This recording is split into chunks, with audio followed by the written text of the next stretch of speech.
Halo semuanya, selamat datang di channel Putri Bercerita, tempat di mana cerita punya rasa dan rasa punya makna. Karena setiap kisah selalu membawa pesan dan setiap pesan menyentuh hati yang mendengarkan. Jadi, siapkan waktu terbaikmu, cari tempat yang nyaman, dan yuk kita mulai kisahnya. 8 tahun aku berumah tangga dan hidup bahagia. Di sebuah rumah mungil yang dikelilingi bunga Kamboja di taman depannya, Ratna berdiri sambil menatap langit pagi yang cerah. Dia menarik napas panjang, merasakan aroma embun dan dedaunan segar yang menenangkan. Ratna adalah seorang perempuan sederhana. Usianya baru saja menginjak 34 tahun. Wajahnya selalu memancarkan aura hangat dan keibuan. Di balik kesederhanaannya, Ratna adalah istri yang setia dan ibu yang penuh kasih untuk putrinya Melati, yang berusia 7 tahun. Pagi itu, seperti biasa, Ratna sibuk menyiapkan sarapan. Suaminya, Anton, duduk di meja makan dengan koran di tangan. Anton adalah pria yang tampan, dengan rambut hitam legam dan sorot mata tajam yang dulu membuatnya jatuh cinta. 8 tahun mereka menikah, dan Ratna selalu merasa bersyukur memiliki Anton sebagai pendamping hidupnya. Anton adalah sosok suami yang pengertian, penuh perhatian, dan bekerja keras untuk keluarganya. "Bu, roti bakarnya sudah matang belum?" tanya Melati sambil tersenyum manis. Anak itu mewarisi senyum Anton yang memikat. Ratna tertawa kecil sambil mengusap kepala putrinya. "Sudah, sayang. Duduk ya, nanti mama ambilkan." Mereka bertiga menikmati sarapan dengan hangat. Percakapan ringan tentang rencana hari itu mengisi ruang makan kecil mereka. Ratna merasa hidupnya sempurna, tidak ada yang kurang. Namun hidup tidak selalu berjalan sesuai harapan. Seminggu terakhir, Ratna mulai merasakan ada yang berubah pada Anton. Suaminya yang dulu rajin menghubungi saat di kantor, kini jarang mengirim kabar. Anton yang biasanya pulang tepat waktu mulai sering terlambat tanpa penjelasan yang jelas. Tatapan matanya, yang dulu selalu hangat setiap kali melihat Ratna, kini terasa dingin. Ratna mencoba mengabaikan perasaan itu, mencoba meyakinkan dirinya bahwa Anton mungkin hanya lelah atau stres dengan pekerjaannya. Tapi naluri seorang istri tidak bisa dibohongi. Suatu malam, saat Anton tertidur, Ratna melihat ponsel suaminya yang tergeletak di meja. Hatinya berdebar. Ini bukan kebiasaannya mengintip privasi Anton, tapi ada dorongan kuat untuk mencari tahu apa yang sebenarnya terjadi. Tangannya gemetar saat membuka layar ponsel itu. Tidak ada yang mencurigakan di pesan-pesan terakhir Anton. Namun, ketika Ratna membuka galeri foto, dia menemukan sesuatu yang membuat darahnya berdesir. Foto seorang wanita yang tidak dikenalnya. Wanita itu cantik dengan rambut panjang terurai dan senyum menggoda. Di bawah foto itu ada caption singkat, "Terima kasih untuk malam yang indah." Ratna merasa seakan dunia runtuh di sekelilingnya. Air matanya mengalir deras tanpa bisa ditahan. Dia mencoba menenangkan diri, meyakinkan dirinya bahwa mungkin itu hanya teman kerja Anton. Tapi hatinya menolak percaya. Hari-hari berikutnya, Ratna mulai mengamati gerak-gerik Anton dengan lebih seksama. Dia mencatat setiap perubahan kecil dalam perilaku suaminya. Suatu malam, Anton pulang lebih larut dari biasanya. Ratna mencoba bertanya dengan nada lembut, "Kenapa pulangnya terlambat sekali, Mas?" Anton menghindari tatapan matanya dan menjawab singkat, "Lembur di kantor, banyak pekerjaan." Jawaban itu terdengar meyakinkan, tapi hati Ratna tidak merasa demikian. Apalagi aroma parfum asing tercium samar dari kemeja Anton. Itu bukan parfum yang biasa digunakan suaminya. Puncaknya terjadi pada suatu sore, ketika Ratna memutuskan untuk mengunjungi kantor Anton tanpa memberitahunya. Dia ingin memastikan apakah suaminya benar-benar sibuk di kantor seperti yang dikatakannya. Tapi sesampainya di sana, seorang rekan kerja Anton mengatakan bahwa Anton sudah keluar sejak jam makan siang. "Keluar? Kemana?" tanya Ratna, berusaha menahan kegelisahan. "Katanya ada janji dengan klien di luar. Tapi saya tidak tahu detailnya, Mbak Ratna," jawab rekan itu. Ratna pulang dengan hati penuh tanda tanya. Ia tidak bisa lagi menahan rasa curiga yang semakin membesar. Pada malam harinya setelah Anton tertidur, Ratna kembali membuka ponsel suaminya. Kali ini dia menemukan riwayat panggilan dengan nama kontak yang disimpan sebagai Tante Rini. Ratna merasa nama itu terdengar aneh. Dengan gemetar, dia mencatat nomor itu dan berencana mencari tahu siapa sebenarnya wanita tersebut. Ratna tidak pernah membayangkan bahwa perjalanan untuk mengungkap kebenaran ini akan membawanya pada sesuatu yang begitu menghancurkan. Ratna memutuskan untuk mencari tahu lebih jauh. Pagi-pagi, saat Anton berangkat kerja dan Melati sudah diantar ke sekolah, dia duduk di ruang tamu sambil memandangi secarik kertas kecil tempat dia mencatat nomor itu. Dia meraih ponsel rumah, mengetik nomor tersebut, dan mendengarkan nada sambung yang terdengar seperti detak jantungnya sendiri. Seorang wanita mengangkat telepon dengan suara lembut tapi asing. Ratna mencoba mengendalikan nada suaranya. "Selamat pagi, ini dari mana ya?" Wanita itu terdengar sedikit bingung sebelum menjawab. "Oh, ini siapa ya?"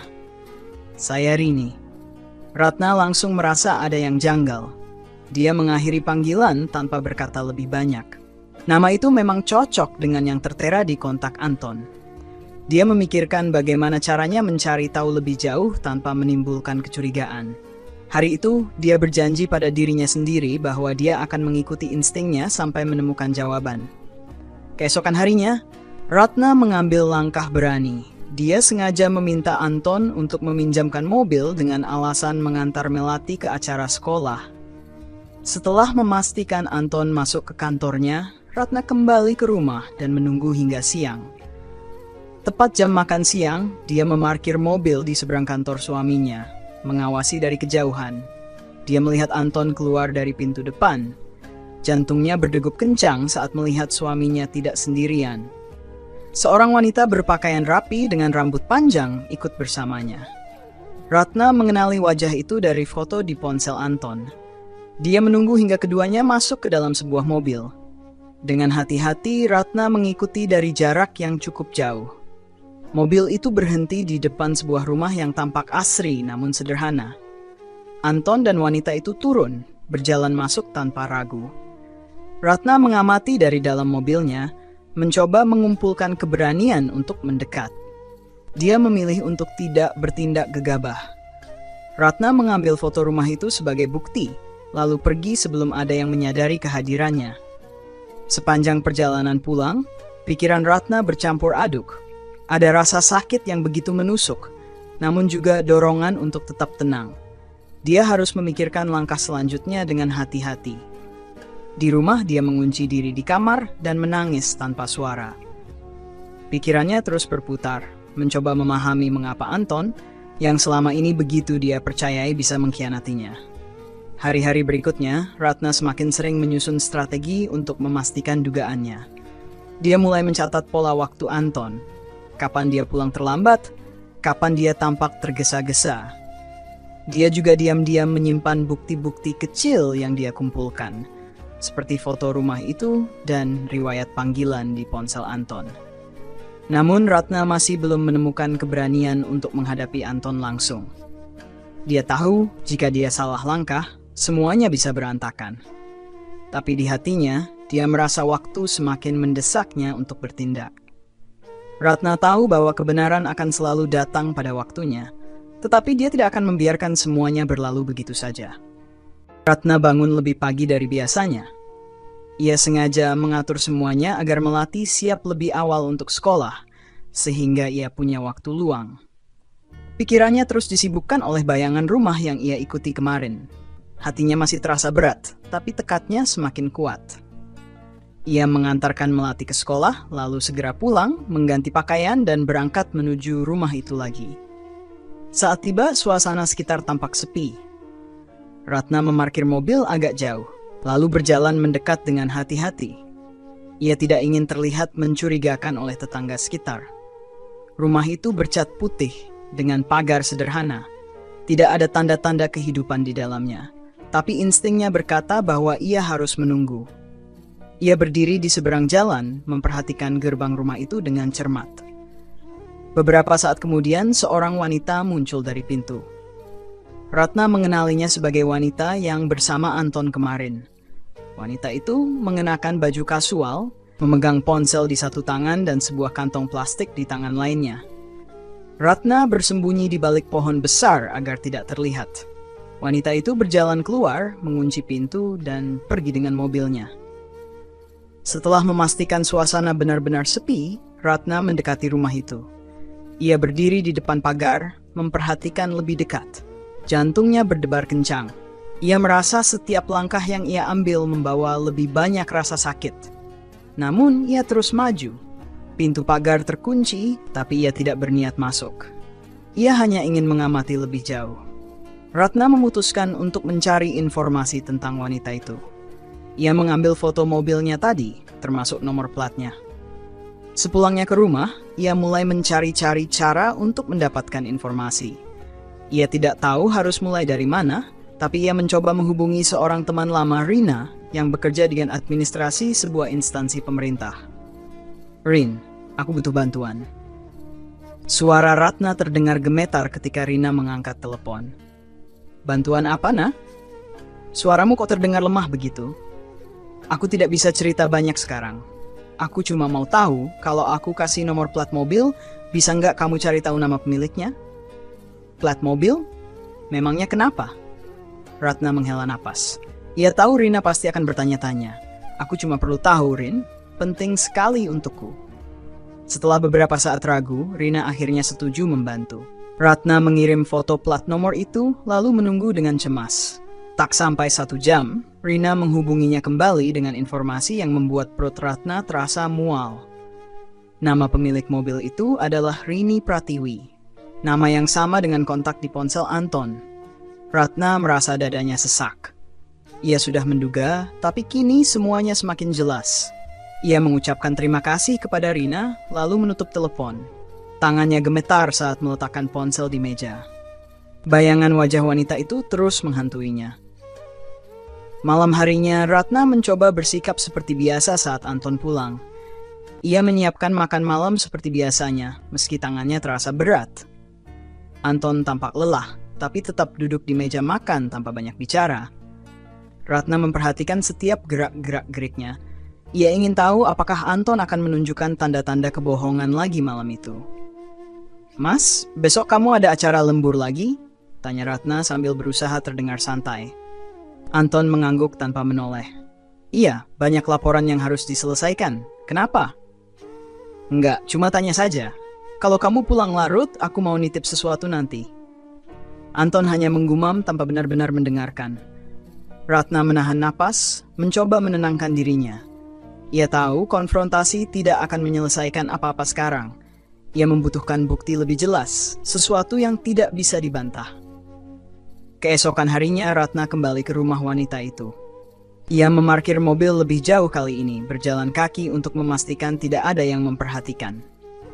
Pintu pagar masih terkunci, tapi kali ini ia melihat lampu di dalam rumah menyala. Ia memutuskan untuk menunggu dari jauh. Hampir 2 jam berlalu, hingga akhirnya Anton muncul dari arah jalan, berjalan ke pintu rumah itu. Ratna merasa tubuhnya membeku. Ia menyaksikan suaminya mengetuk pintu, lalu masuk dengan santai. Semua rasa yang pernah ia tahan selama ini mendidih dalam dirinya. Namun, ia tetap tidak bergerak. Ia menunggu beberapa saat lagi, memastikan bahwa Anton benar-benar ada di dalam rumah itu. Ratna kembali ke mobilnya dengan hati hancur. Ia tahu bahwa semuanya telah terungkap. Namun, ia masih belum tahu bagaimana menghadapi Anton. Ia pulang dengan kepala penuh pikiran, mencoba memutuskan langkah apa yang harus ia ambil selanjutnya. Ratna menghabiskan malam itu dengan pikiran yang bergejolak. Bayangan Anton yang melangkah masuk ke rumah wanita itu terus menghantuinya. Dada Ratna sesak, seakan-akan semua udara di sekitarnya menghilang. Ia ingin berteriak, menangis, tapi suaranya tak keluar. Yang bisa ia lakukan hanyalah duduk di sudut kamar dengan tangan memeluk lutut, menahan air mata agar tidak pecah saat melatih tidur di kamar sebelah. Pagi berikutnya, Anton bertingkah seperti biasa. Ia mengenakan kemeja favoritnya, duduk di meja makan, dan membaca koran sambil menyeruput kopi yang Ratna buat. Seolah-olah tidak ada apa-apa. Melati duduk di dekatnya, mengobrol ceria tentang kegiatan sekolah. Ratna hanya diam, menyembunyikan luka di balik senyum tipis. Rasanya seperti sedang melihat orang asing, bukan pria yang dulu ia kenal dan cintai. Saat Anton pamit berangkat kerja, Ratna memberanikan diri bertanya, "Mas, nanti malam pulangnya lembur lagi?" Anton tersenyum tipis sambil meraih tas kerjanya. "Iya, masih ada laporan yang harus diselesaikan." Ratna menatapnya dalam-dalam, mencoba mencari jejak kebohongan di matanya. Tapi Anton hanya tampak tenang, tanpa rasa bersalah sedikit pun. Setelah pintu rumah tertutup, Ratna membuang napas panjang. Ia tahu malam ini adalah saatnya. Ia tidak bisa lagi diam dan berpura-pura semuanya baik-baik saja. Siang itu, Ratna pergi ke pasar untuk membeli bahan makanan. Namun, pikirannya tidak fokus pada apa yang ia beli. Di dalam benaknya, ia merencanakan langkah yang lebih besar. Saat ia melewati deretan kios alat rumah tangga, matanya tertuju pada botol-botol bensin yang dijual di salah satu kios kecil. Ia berdiri terpaku selama beberapa detik, menatap botol-botol itu seperti menemukan jawaban dari semua kekalutannya. "Ada yang bisa saya bantu, Bu?" tanya penjaga kios dengan ramah. Ratna tersentak dari lamunannya. Ia menggeleng cepat, lalu berjalan pergi. Namun pikirannya terus dipenuhi ide gila yang baru saja terlintas. Ia mencoba melawan dorongan itu, tapi rasa sakit dan pengkhianatan yang ia rasakan membuatnya sulit berpikir jernih. Sore harinya, Ratna duduk di ruang tamu sambil memandangi foto pernikahannya dengan Anton yang tergantung di dinding. Ia mengingat saat-saat bahagia 8 tahun lalu, ketika mereka mengucapkan janji setia di depan altar. Dalam suka dan duka, kata Anton dengan penuh keyakinan waktu itu. Tapi sekarang, janji itu seolah-olah hanya kenangan kosong. Saat malam tiba, Ratna menyiapkan Melati untuk tidur lebih awal. Setelah memastikan putrinya terlelap, ia mengenakan jaket dan membawa tas kecil yang telah ia siapkan sebelumnya. Ia menunggu hingga pukul 9 malam sebelum meninggalkan rumah, memastikan bahwa Anton tidak akan pulang lebih awal. Ratna kembali ke rumah wanita itu dengan mobilnya. Ia memarkir agak jauh, lalu berjalan mendekat dengan tas kecil di tangan. Rumah itu tampak sepi dari luar, tapi lampu di ruang tamu menyala. Ratna berdiri di depan pagar, mendengarkan suara-suara dari dalam. Ada suara tawa kecil, samar-samar, tapi cukup jelas untuk membuat darahnya mendidih. Tanpa berpikir panjang, Ratna membuka tasnya, mengeluarkan botol berisi cairan mudah terbakar yang ia beli sore tadi. Tangannya gemetar saat ia menuangkan cairan itu di sekitar pagar dan dinding depan rumah. Hatinya berteriak, tetapi ia merasa tidak punya pilihan lain. Setelah cairan habis, ia meraih korek api yang juga ia bawa. Tangannya semakin gemetar, tapi ia memaksa dirinya untuk menyalakan korek itu. Api kecil menyala di ujung batang korek, memantulkan cahaya di wajahnya yang basah oleh air mata.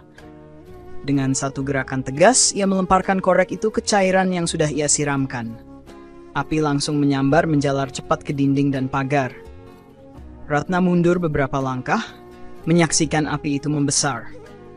Hatinya dipenuhi campuran rasa lega dan ketakutan. Ia mendengar suara panik dari dalam rumah. Suara Anton yang ia kenali dengan jelas memanggil nama seseorang dengan nada cemas. Tapi Ratna tidak peduli lagi. Semua rasa sakit yang ia pendam selama ini seolah terbakar bersama rumah itu. Ia berbalik dan berjalan cepat menuju mobilnya. Tangannya masih gemetar saat ia menyalakan mesin, tapi ia memaksakan dirinya untuk tetap tenang. Dalam perjalanan pulang, air matanya terus mengalir. Ia tahu apa yang baru saja ia lakukan tidak akan mengubah apapun, tapi ia merasa sudah membalas pengkhianatan yang begitu menyakitkan. Saat tiba di rumah, Ratna langsung masuk dan mengunci pintu. Ia melihat Melati tidur nyenyak di kamar. Wajah polos anak itu membuat hatinya terasa lebih hancur. Ratna tahu apa yang ia lakukan malam ini akan membawa konsekuensi besar. Tapi ia sudah siap menghadapi apapun yang terjadi selanjutnya. Ia duduk di ruang tamu, memeluk lututnya, menunggu fajar dengan perasaan campur aduk. Ratna terbangun pagi itu dengan tubuh lelah. Ia duduk di tepi tempat tidur, memandangi cermin dengan mata sembab. Malam sebelumnya seperti mimpi buruk yang nyata, tapi ia sadar sepenuhnya bahwa itu benar-benar terjadi. Perasaan puas sekaligus takut bercampur menjadi satu. Pikirannya dipenuhi bayangan apa yang mungkin akan terjadi jika orang-orang mengetahui apa yang telah ia lakukan. Pagi berjalan seperti biasa. Ratna menyiapkan sarapan untuk Melati sambil tersenyum kecil, mencoba menyembunyikan kegelisahan di hatinya. Melati seperti biasa bercerita tentang kegiatan sekolah tanpa menyadari apapun yang terjadi. Setelah mengantar putrinya, Ratna kembali ke rumah dengan langkah gontai. Suasana rumah begitu sunyi, tetapi pikirannya terus berputar. Siang harinya, berita tentang kebakaran rumah mulai menyebar. Ratna mendengar berita itu dari seorang tetangga yang kebetulan mampir ke rumahnya. Wanita itu bercerita tentang sebuah rumah yang terbakar habis di sebuah kawasan di pinggir kota. Ratna hanya mengangguk pelan, berpura-pura tidak tahu. Namun, di dalam hatinya, ia merasa panas dan dingin sekaligus. Saat malam tiba, Anton pulang lebih awal dari biasanya. Wajahnya terlihat tegang, dan ia langsung masuk ke kamar tanpa banyak bicara. Ratna mengikutinya dengan hati-hati, mencoba membaca ekspresi wajah suaminya. Anton duduk di tepi ranjang, menundukkan kepala, seperti sedang memikirkan sesuatu yang berat. "Mas, kamu kenapa?" Ratna bertanya dengan nada selembut mungkin, meski hatinya terasa berdebar keras. Anton menoleh perlahan, matanya menunjukkan kelelahan yang mendalam. "Ada kejadian tadi malam, nah," jawabnya singkat. Ratna berpura-pura terkejut. "Kejadian apa?" "Rumah teman kantor kebakaran. Aku ada di sana waktu itu, lagi mampir sebentar. Kami tidak sempat menyelamatkan banyak barang. Syukurlah nggak ada yang terluka." Anton menghela napas panjang. Ratna menatapnya tanpa berkata apa-apa, mencoba memahami kata-kata suaminya. Ia merasa ada yang aneh dalam nada suara Anton, seolah-olah ia tidak mengatakan seluruh kebenaran. Tapi Ratna menahan diri untuk tidak menekan lebih jauh. Ia hanya mengangguk pelan, mencoba menenangkan diri di tengah kepanikan yang mulai menyeruak di hatinya. Malam itu, Ratna tidur dengan gelisah. Anton tampak lebih tenang setelah berbicara dengannya. Tapi Ratna tidak bisa berhenti berpikir tentang apa yang terjadi selanjutnya. Ia terus bertanya-tanya apakah tindakannya malam itu sudah cukup untuk memberi pelajaran kepada Anton, atau justru akan menjadi bumerang yang menghancurkan segalanya. Hari-hari berikutnya, Anton mulai berubah. Ia pulang lebih awal, menghabiskan lebih banyak waktu di rumah, dan tampak lebih perhatian pada Ratna dan Melati. Namun, Ratna merasa perubahan itu bukan karena rasa cinta atau penyesalan, melainkan karena ketakutan. Ia melihat kegelisahan di mata Anton setiap kali mereka berbicara, seolah-olah pria itu sedang menyembunyikan sesuatu. Suatu sore, Anton tiba-tiba berkata, "Nah, aku mau bicara." Ratna mengangguk, meski hatinya mulai berdebar. Mereka duduk di ruang tamu, dan Anton memulai pembicaraan dengan nada serius. "Aku tahu belakangan ini, aku sering mengecewakanmu. Ada banyak hal yang gak aku ceritakan." Ratna hanya diam, membiarkan Anton melanjutkan. Ia ingin tahu seberapa jauh suaminya akan jujur. "Aku nggak mau kamu salah paham, tapi aku memang sering mampir ke rumah Rini. Dia teman lama yang kebetulan butuh bantuan. Rumahnya sekarang habis terbakar dan aku merasa bersalah karena nggak bisa bantu lebih banyak." Ratna mendengarkan dengan hati yang bergejolak. Ia merasa ingin marah, tapi ia juga tahu ini bukan saat yang tepat untuk meledak. Ia menghela napas panjang, mencoba meredam emosinya. "Kamu yakin hanya itu, Mas?" tanyanya pelan. Anton terdiam sejenak, lalu mengangguk. "Aku janji, Nah, aku nggak akan melakukan hal-hal yang bikin kamu kecewa lagi." Namun Ratna tahu janji itu tak sepenuhnya tulus. Ia merasakan ada celah dalam kata-kata Anton, sesuatu yang masih ia sembunyikan. Tapi Ratna tidak ingin terburu-buru mengambil langkah lagi. Ia memutuskan untuk menunggu dan melihat apakah suaminya benar-benar akan berubah. Malam itu Ratna berdiri di depan cermin, memandangi dirinya sendiri. Ia melihat bayangan seorang wanita yang terluka, tapi juga kuat. Ia tahu perjalanan ini belum selesai. Ia hanya bisa berharap bahwa apa yang telah ia lakukan cukup untuk membuka mata Anton dan mengembalikan apa yang telah hilang dalam hubungan mereka. Namun di dalam hatinya, Ratna tahu bahwa kepercayaan yang sudah hancur tak akan pernah sepenuhnya pulih. Anton mulai menunjukkan perhatian yang lebih besar kepada keluarga. Ia sering pulang tepat waktu, membantu Ratna di dapur, dan bermain dengan Melati di sore hari.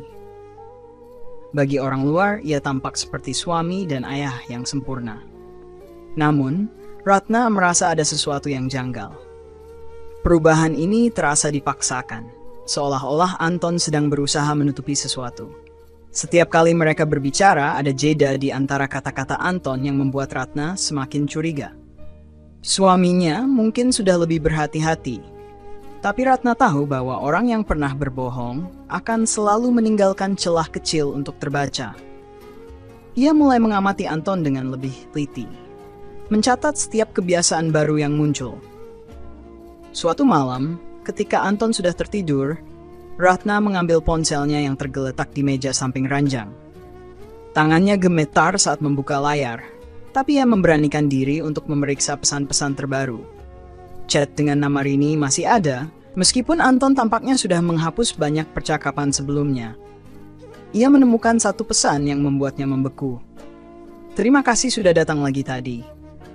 Aku nggak tahu harus bagaimana kalau nggak ada kamu," tulis pesan itu. Ratna merasakan panas di dadanya. Ternyata Anton masih menemui wanita itu, meskipun dengan alasan yang tidak ia ketahui. Ia meletakkan ponsel kembali dengan hati-hati, lalu berjalan keluar kamar dengan pikiran yang berputar-putar. Ia merasa dirinya kembali berada di titik nol, di mana semua pengorbanan dan kesabarannya terasa sia-sia. Keesokan harinya, Ratna menghubungi Rina lagi. Ia membutuhkan informasi lebih lanjut tentang Rini, sesuatu yang bisa membantunya memahami situasi ini. Rina, meskipun ragu, akhirnya setuju untuk membantu setelah Ratna memohon. Beberapa jam kemudian, ia menelepon Ratna dengan kabar yang mengejutkan. "Nah, aku tahu kamu bilang ini penting, tapi yang aku temukan bikin aku khawatir. Rini itu punya masalah keuangan serius. Hutangnya banyak, terutama karena dia kehilangan pekerjaan setahun lalu. Dia kayaknya sengaja mendekati orang yang bisa bantu dia secara finansial." Ratna merasa darahnya mendidih. Jadi Anton selama ini tidak hanya bermain api, tetapi juga dimanfaatkan oleh wanita itu. Semua pengorbanannya untuk keluarga, semua kerja keras yang ia lakukan demi mendukung Anton, seolah-olah dihancurkan begitu saja. Ratna tahu ia harus bertindak lebih tegas kali ini. Malamnya, Anton pulang dengan wajah yang tampak lebih lega. Ia bahkan membawa oleh-oleh kecil untuk Melati, sesuatu yang sudah lama tidak ia lakukan. Namun Ratna tidak tertarik dengan kepura-puraan ini lagi. Ia memutuskan untuk langsung menghadapinya. "Mas, aku mau tanya, kamu masih ketemu Rini?" Anton terkejut dengan pertanyaan itu. Ia berhenti mengunyah makanan dan menatap Ratna dengan wajah tegang.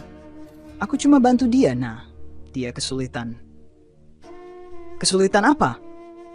"Sampai kamu rela bolak-balik ke rumahnya tanpa pikir panjang soal keluarga kamu di rumah." Nada suara Ratna mulai naik, meskipun ia berusaha tetap tenang. Anton mencoba menjelaskan, tapi Ratna tidak ingin mendengar alasan lagi. Ia merasa sudah terlalu sering memberi kesempatan, dan kali ini ia ingin Anton memahami betapa besar luka yang telah ia ciptakan. "Kamu tahu apa yang aku rasakan setiap kali lihat kamu pergi? Aku tahu kamu bohong. Aku tahu kamu masih sembunyi-sembunyi ketemu dia. Kalau kamu pikir aku nggak tahu, kamu salah, Mas." Anton terdiam. Untuk pertama kalinya, ia terlihat benar-benar terpojok. Ratna tidak memberinya kesempatan untuk berbicara lagi. Ia bangkit dari meja makan, mengambil Melati yang sedang bermain di ruang tengah, dan membawanya ke kamar. Ia ingin memberi waktu bagi dirinya sendiri untuk berpikir, jauh dari kehadiran Anton. Di dalam kamar, Ratna memeluk Melati erat-erat, seolah-olah anak itu adalah satu-satunya hal yang membuatnya tetap kuat.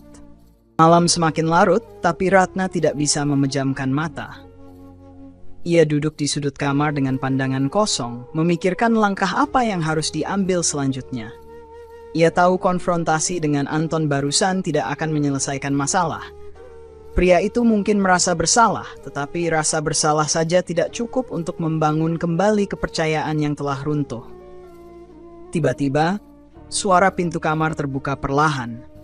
Anton berdiri di sana, ragu-ragu untuk melangkah masuk. Wajahnya menunjukkan kelelahan, tapi ada sesuatu yang lain di dalam tatapannya. Ketakutan.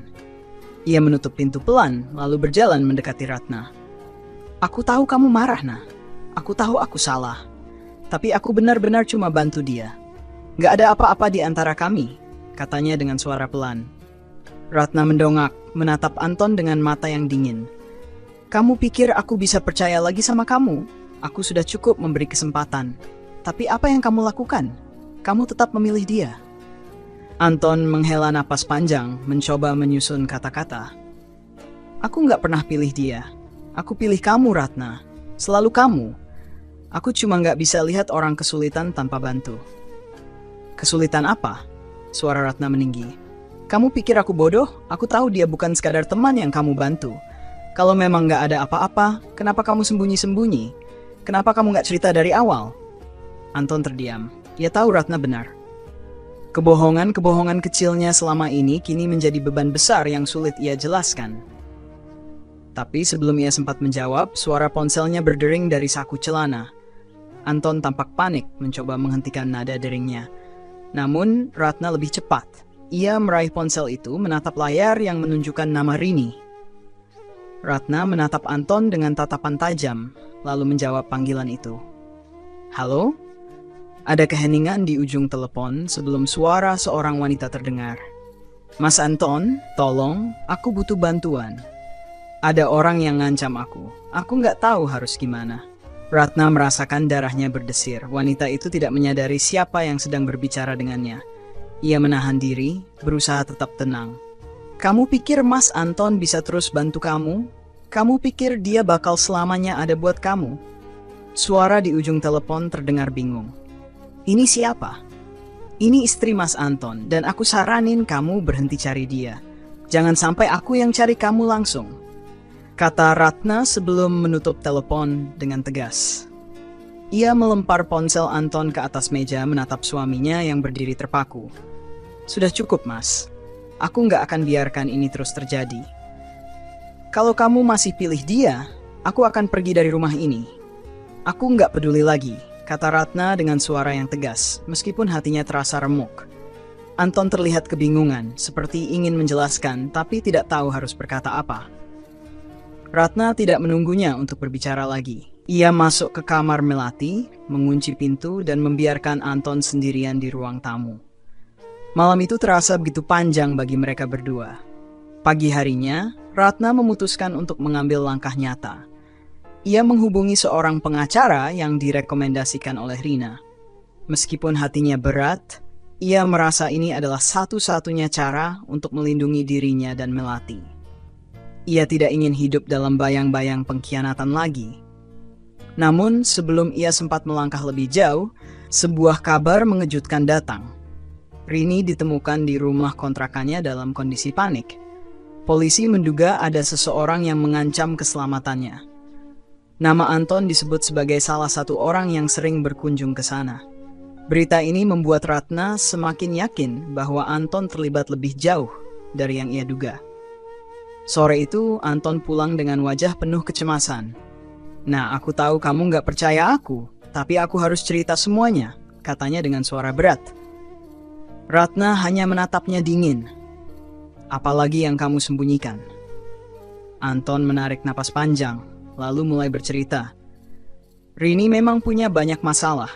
Dia terlibat hutang dengan orang-orang yang nggak benar. Aku cuma mau bantu dia keluar dari situasi itu, Nah. Aku nggak pernah berniat menyakitimu. Aku terlalu bodoh sampai nggak sadar aku sudah menghancurkan kepercayaan kamu. Ratna mendengarkan tanpa ekspresi. Ia tahu Anton mungkin jujur kali ini, tapi hatinya sudah terlalu lelah untuk percaya lagi. Ia hanya mengangguk pelan, lalu berbalik ke dapur tanpa berkata apa-apa. Di dalam pikirannya, ia tahu bahwa keputusannya sudah bulat. Tidak ada kata kembali setelah semua ini. Anton tidak menyerah. Selama beberapa hari berikutnya, ia berusaha keras membuktikan bahwa ia tulus ingin memperbaiki semuanya. Ia mulai mengurangi waktu di luar rumah, bahkan menghapus kontak Rini dari ponselnya di depan Ratna. Ia menghabiskan lebih banyak waktu dengan Melati, bermain, membantu mengerjakan tugas sekolah, dan memastikan anak itu merasa bahagia. Namun, Ratna tidak mudah luluh. Hatinya telah terluka terlalu dalam, dan tindakan Anton sekarang terasa seperti upaya putus asa yang tidak cukup untuk memperbaiki kerusakan yang telah ia sebabkan. Setiap kali Anton mencoba mendekat, Ratna menjaga jarak. Ia berbicara hanya jika diperlukan dan lebih banyak mengurung diri di kamar saat Anton ada di rumah. Suatu sore, Rina datang berkunjung. Ia tahu Ratna butuh teman bicara. Mereka duduk di ruang tamu sambil menyeruput teh hangat. Ratna menceritakan semuanya dari awal hingga sekarang, ia tanpa menyembunyikan apapun. Rina mendengarkan dengan seksama, wajahnya menunjukkan keprihatinan yang mendalam. Nah, aku nggak tahu gimana rasanya jadi kamu sekarang. Tapi aku yakin, kamu orang yang kuat. Kamu selalu tahu apa yang terbaik buat dirimu dan Melati, kata Rina sambil meremas tangan Ratna. Ratna tersenyum tipis. Aku cuma takut salah langkah, Rin. Kalau aku pergi, Melati harus kehilangan ayahnya. Tapi kalau aku tetap di sini, aku nggak yakin bisa hidup dengan kepercayaan yang sudah hancur. Rina mengangguk pelan. Nggak ada keputusan yang mudah, nah. Tapi kamu harus ingat, kamu berhak bahagia. Kalau Anton nggak bisa memberikan itu, mungkin kamu harus berani mengambil jalan lain. Percakapan itu memberi Ratna kekuatan baru. Malamnya, ia mengajak Anton bicara. Mereka duduk di meja makan, berhadapan dengan suasana yang begitu tegang. Anton tampak gugup, sementara Ratna mencoba tetap tenang. Mas, aku mau jujur. Aku nggak tahu apakah aku bisa terus hidup seperti ini. Aku merasa kita sudah nggak punya dasar untuk melanjutkan pernikahan ini, kata Ratna tanpa basa-basi. Anton tampak terkejut. Ia menatap Ratna dengan mata yang mulai berkaca-kaca. Nah, aku tahu aku salah. Tapi tolong beri aku kesempatan lagi. Aku benar-benar ingin memperbaiki semuanya. Ratna menggeleng pelan. Kesempatan sudah banyak aku kasih, Mas. Tapi aku nggak bisa hidup dengan ketakutan setiap hari. Aku nggak mau terus bertanya-tanya apakah kamu masih jujur atau tidak. Itu bukan cara hidup yang sehat untukku dan Melati. Anton tertunduk, tidak mampu berkata apa-apa. Ratna melanjutkan, suaranya mulai bergetar. Aku nggak bilang aku nggak sayang lagi sama kamu. Tapi aku juga harus sayang sama diriku sendiri. Aku nggak bisa terus memaksakan sesuatu yang sudah hancur. Malam itu, Ratna memutuskan untuk pergi ke rumah orang tuanya bersama Melati. Ia ingin memberi jarak antara dirinya dan Anton, setidaknya untuk sementara waktu. Anton tidak menghentikannya, meskipun terlihat jelas bahwa hatinya sangat berat melepaskan Ratna. Hari-hari di rumah orang tuanya menjadi waktu refleksi bagi Ratna. Ia merasa lebih tenang, meskipun ada rasa sedih yang terus mengganjal di hatinya. Melati, meski awalnya bingung, perlahan mulai menyesuaikan diri dengan lingkungan barunya. Ratna berusaha sebaik mungkin untuk membuat anaknya merasa nyaman. Namun, semuanya berubah ketika suatu malam, Ratna menerima panggilan telepon dari nomor tak dikenal. Suara di ujung telepon membuatnya merinding. Itu suara seorang pria yang tidak dikenalnya, berbicara dengan nada mengancam. Ratna, kamu pikir kamu bisa lepas begitu saja? Kamu harus tahu, suami kamu masih punya urusan dengan kami. Kalau dia nggak selesaikan, kamu dan anak kamu bakal kena juga. Ratna langsung memutus panggilan itu, tubuhnya gemetar hebat. Ia sadar ancaman itu bukan main-main. Rini dan masalah yang dibawa oleh wanita itu ternyata tidak berhenti pada Anton. Mereka kini menyeretnya dan Melati ke dalam pusaran konflik yang lebih besar. Ratna duduk terpaku di tepi ranjang, ponsel di tangannya terasa begitu berat. Ancaman itu menghantui pikirannya, membuatnya gelisah sepanjang malam. Ia berusaha keras untuk tetap tenang demi Melati yang tertidur pulas di sampingnya. Namun ia tahu situasi ini tidak bisa ia hadapi sendirian.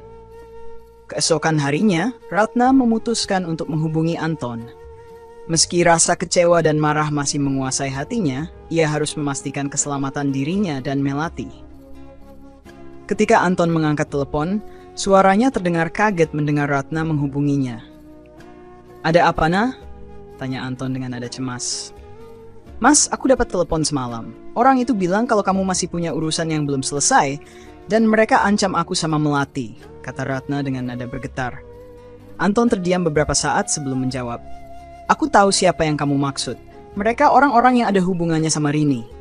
Aku akan selesaikan ini, nah. Aku janji. Ratna tidak merasa lega dengan janjinya. Ia tahu Anton sudah berbohong sebelumnya, dan janji kali ini bisa jadi hanya kata-kata kosong. Namun ia tidak punya pilihan selain memberi waktu pada Anton untuk menyelesaikannya. Ratna mulai mengambil langkah pencegahan. Ia meminta Rina untuk memeriksa kondisi lingkungan sekitar rumah orang tuanya, memastikan tidak ada orang mencurigakan yang mengintai. Ia juga mulai menyimpan nomor-nomor darurat di ponselnya, berjaga-jaga jika situasi semakin buruk. Sementara itu, Anton mulai menyelidiki apa yang sebenarnya terjadi dengan Rini dan orang-orang yang mengancam mereka. Ia menemui Rini di rumah kontrakannya, mencoba mencari tahu lebih jauh. Ketika sampai di sana, ia menemukan rumah itu dalam keadaan kacau dengan pintu yang nyaris terbuka. Di dalam, Rini duduk di sudut ruangan, wajahnya pucat pasi. Anton, mereka datang lagi. Mereka bilang kalau aku nggak bayar hutang, mereka bakal menyakiti orang-orang yang dekat sama aku, katanya dengan suara gemetar. Anton mengusap wajahnya dengan frustrasi. Ia tahu masalah ini sudah terlalu jauh, tapi ia juga merasa bertanggung jawab karena terlibat dalam kehidupan Rini sejak awal. Namun ia tidak menyangka situasinya akan menjadi ancaman langsung bagi Ratna dan Melati. Kamu harus lapor polisi, Rini. Ini nggak bisa kamu selesaikan sendiri, kata Anton tegas. Aku nggak bisa, Anton. Mereka tahu di mana keluargaku. Kalau aku lapor, mereka bakal balas dendam. Balas Rini dengan nada putus asa. Anton terdiam, pikirannya berpacu mencari solusi. Ia tahu tidak ada jalan mudah untuk keluar dari situasi ini. Namun, ia tidak bisa membiarkan ancaman ini terus membayangi keluarganya. Di sisi lain, Ratna mulai merasa ada yang tidak beres. Beberapa hari terakhir, ia merasa seperti diawasi. Ada sebuah motor yang sering terlihat terparkir di dekat rumah orang tuanya, dan orang yang mengendarainya selalu memakai helm full face sehingga sulit dikenali. Rina yang datang mengunjunginya juga memperhatikan hal itu. Nah, aku rasa kita harus lebih hati-hati. Kalau perlu, lapor polisi, kata Rina sambil melirik keluar jendela. Ratna mengangguk, tapi dalam hatinya ia merasa ragu. Apakah melibatkan polisi benar-benar solusi terbaik? Ataukah ini justru akan memperburuk keadaan? Ketika ia sedang mempertimbangkan langkah apa yang harus diambil, motor yang mencurigakan itu tiba-tiba melaju mendekat dan berhenti tepat di depan pagar. Orang di atas motor itu menatap langsung ke arah Ratna dan Rina sebelum berbalik dan pergi begitu saja. Rina langsung bangkit, mencoba mengejar dengan berjalan cepat keluar. Namun motor itu sudah menghilang di ujung jalan. Mereka hanya bisa saling berpandangan, merasa ketakutan semakin nyata.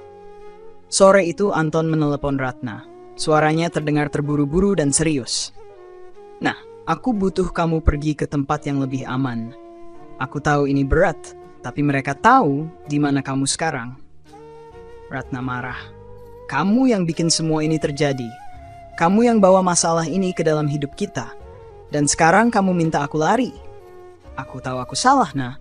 Tapi aku cuma mau kamu dan Melati selamat. Aku nggak peduli apa yang terjadi sama aku, asal kalian aman, jawab Anton dengan suara penuh penyesalan. Meski hatinya masih penuh amarah, Ratna tidak bisa mengabaikan keselamatan Melati. Ia setuju untuk pergi ke rumah kerabat jauh yang tidak diketahui banyak orang. Dengan bantuan Rina, Ratna dan Melati meninggalkan rumah orang tuanya malam itu juga, berharap bisa menghindari bahaya yang semakin dekat. Namun, ancaman itu tidak berhenti.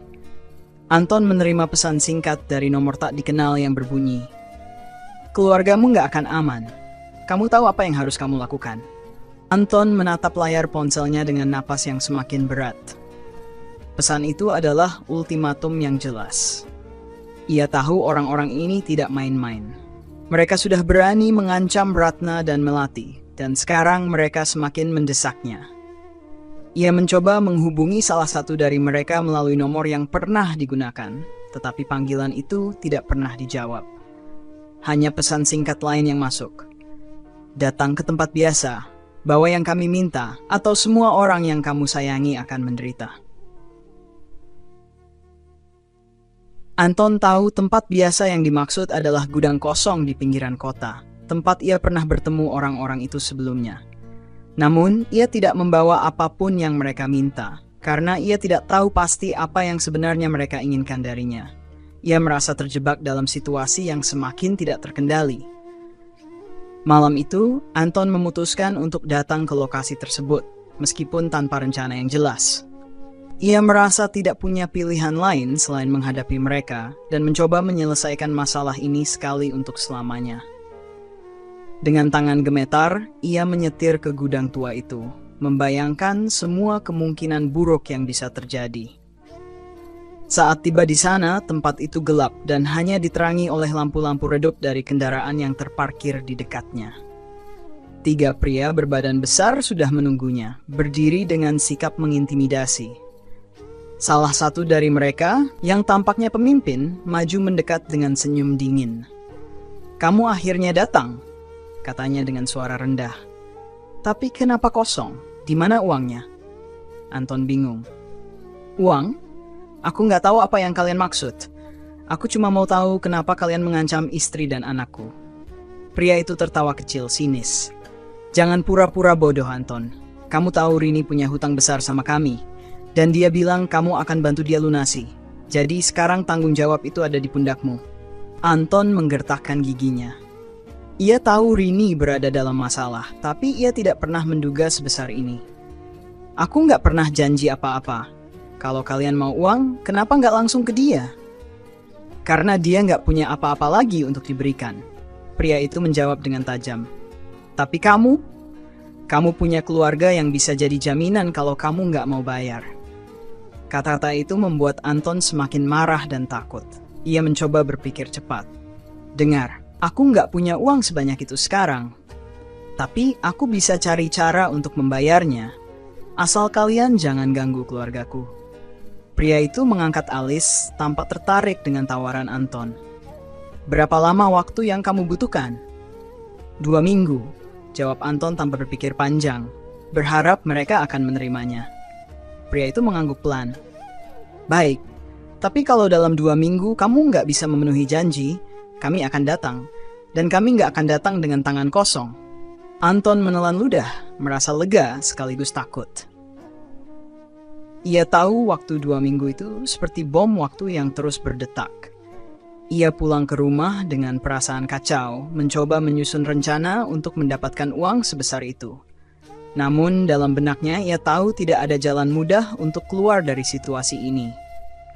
Sementara itu, Ratna yang berada di tempat persembunyian mulai merasa bahwa situasi ini jauh lebih besar dari yang ia bayangkan. Ia berusaha menjaga Melati tetap tenang, meskipun dirinya sendiri dilanda kecemasan. Ketika Anton menelepon dan menceritakan semuanya, Ratna merasa marah sekaligus putus asa. "Kamu sadar nggak, Mas? Semua ini terjadi karena kamu terus-terusan berhubungan dengan Rini. Kalau kamu nggak masuk ke dalam hidupnya, kita nggak akan jadi target orang-orang seperti ini," kata Ratna dengan nada penuh emosi. "Aku tahu, Nah. Aku tahu ini semua salahku. Tapi aku nggak akan biarkan mereka menyentuh kamu atau Melati. Aku janji, aku akan selesaikan semuanya," jawab Anton dengan suara berat. Ratna tidak menjawab.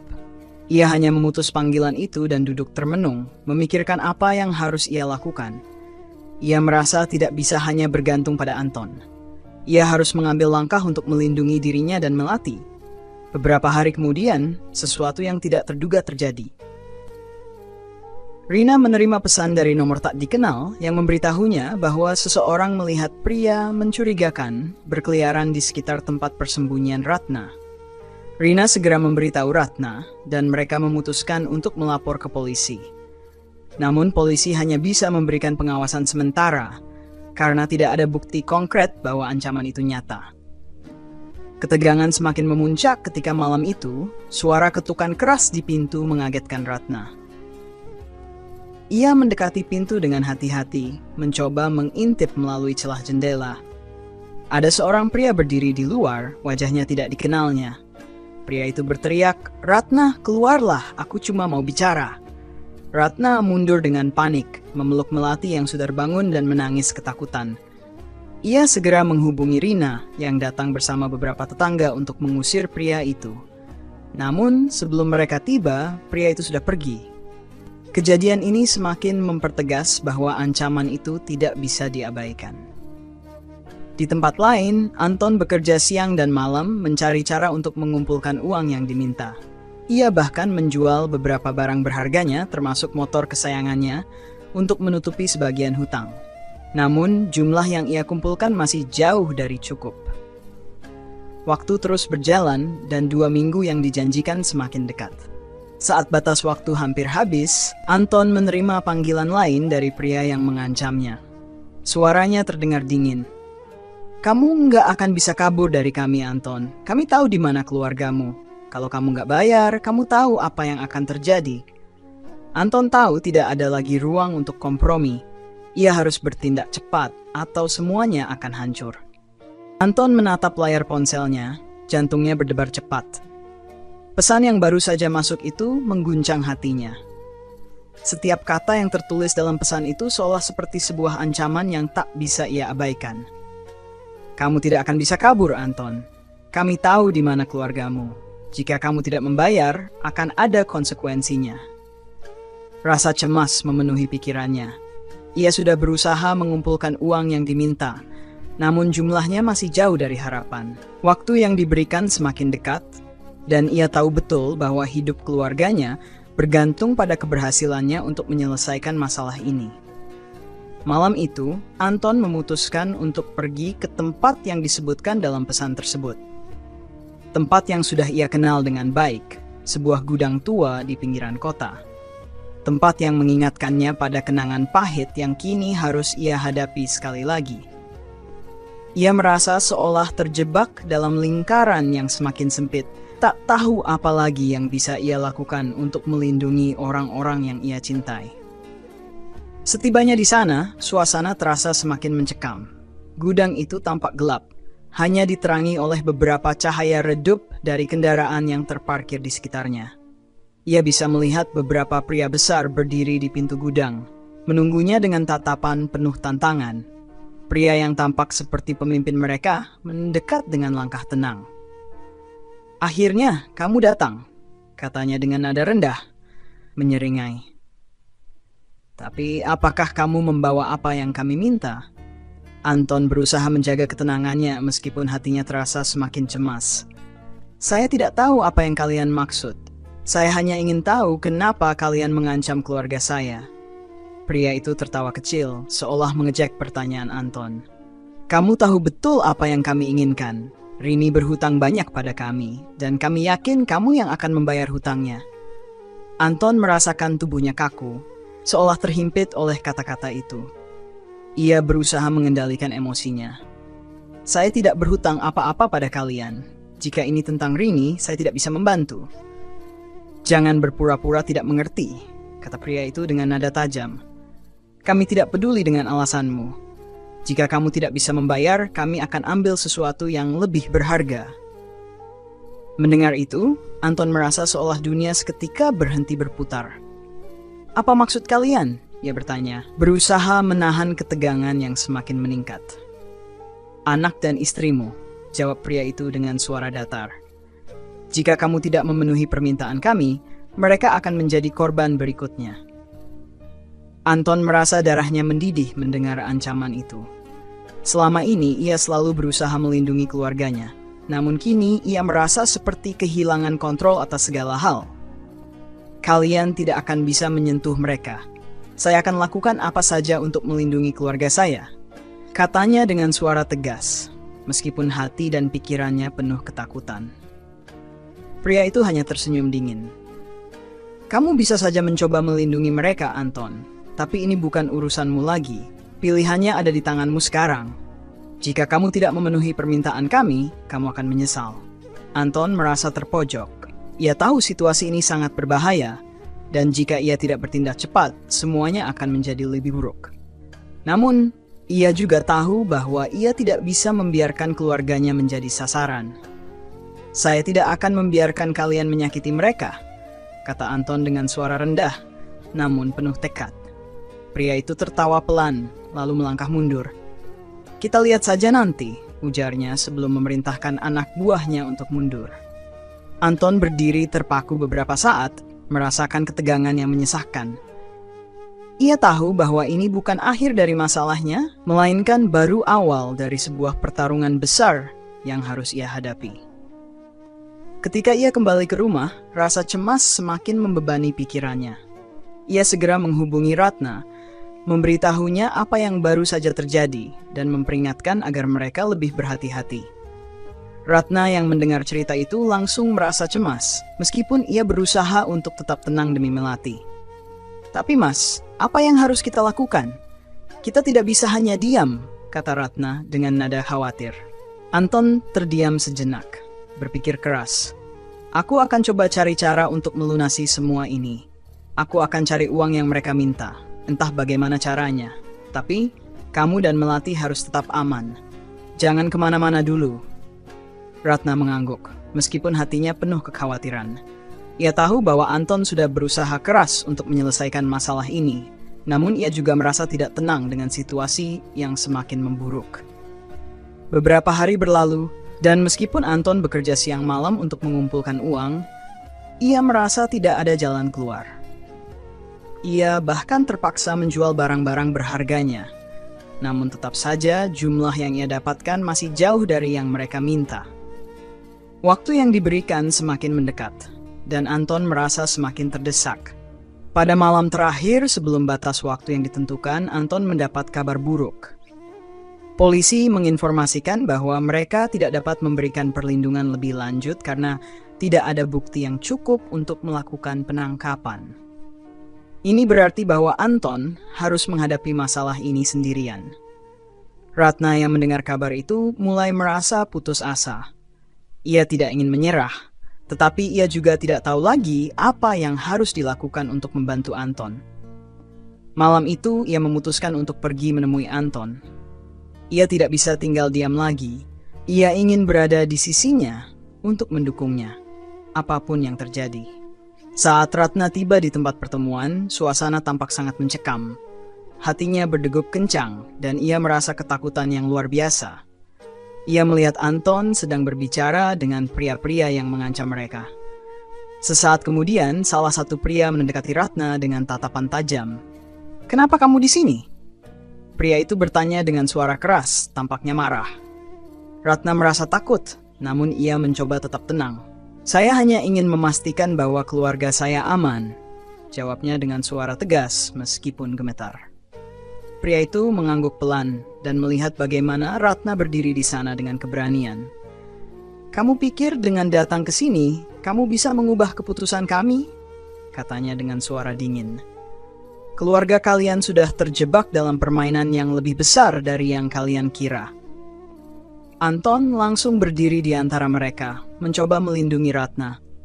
"Jangan sentuh dia, ini urusanku, bukan urusan mereka," serunya dengan marah. Namun, situasi itu berubah semakin buruk ketika pria-pria itu mulai bergerak lebih agresif. Anton dan Ratna harus berhadapan dengan ancaman yang semakin dekat. Dan Anton menyadari bahwa ia tidak bisa lagi hanya mengandalkan dirinya sendiri. Ia harus mencari cara untuk melindungi keluarganya, meskipun dengan segala risiko yang ada. Ketegangan semakin memuncak saat Anton menyadari bahwa waktu yang tersisa hanya tinggal sedikit. Ia harus membuat keputusan besar yang bisa mengubah nasib keluarganya selamanya. Anton berdiri di tengah situasi yang semakin mencekam, hatinya penuh dengan kebingungan dan ketakutan. Waktu yang tersisa hanya beberapa menit lagi. Ia harus membuat keputusan yang dapat menyelamatkan keluarganya, meskipun itu berarti ia harus mempertaruhkan nyawanya. Ratna, yang berdiri di sampingnya, merasakan betapa beratnya beban yang dipikul suaminya. "Mas, kita tidak bisa menyerah sekarang," katanya dengan penuh harapan, meskipun air mata sudah mengalir di pipinya. "Kamu sudah berjuang begitu keras. Kita akan keluar dari sini bersama-sama, apapun yang terjadi.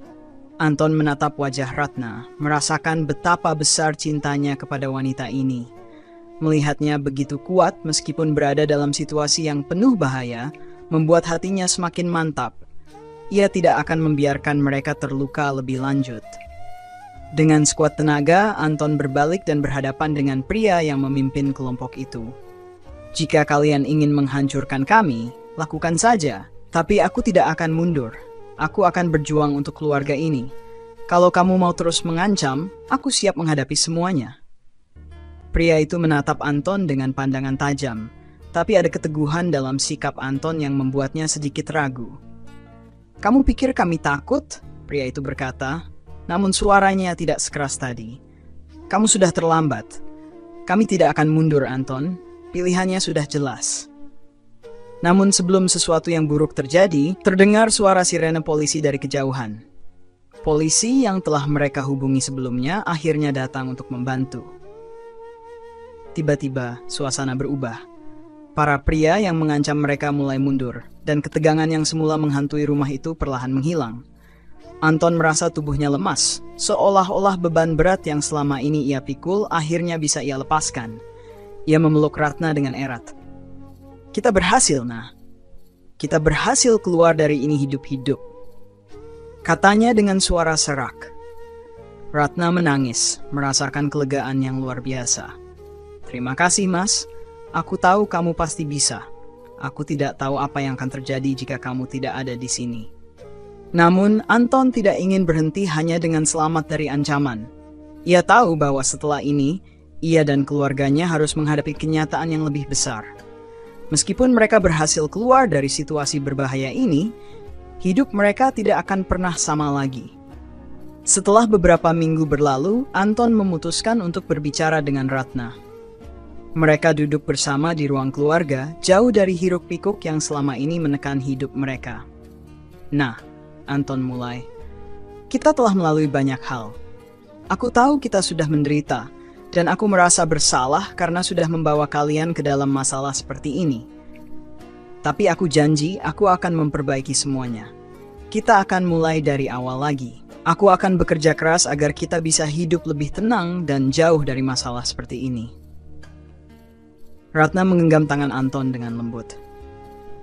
Mas, aku tahu bisa melewati apapun bersama. Kita sudah membuktikan bahwa cinta kita lebih kuat dari apapun. Aku percaya padamu, dan aku akan selalu ada di sampingmu. Keduanya saling menatap, penuh keyakinan bahwa meskipun jalan hidup mereka tidak mudah, mereka akan selalu berjuang bersama, apapun yang terjadi. Nasihat kehidupan.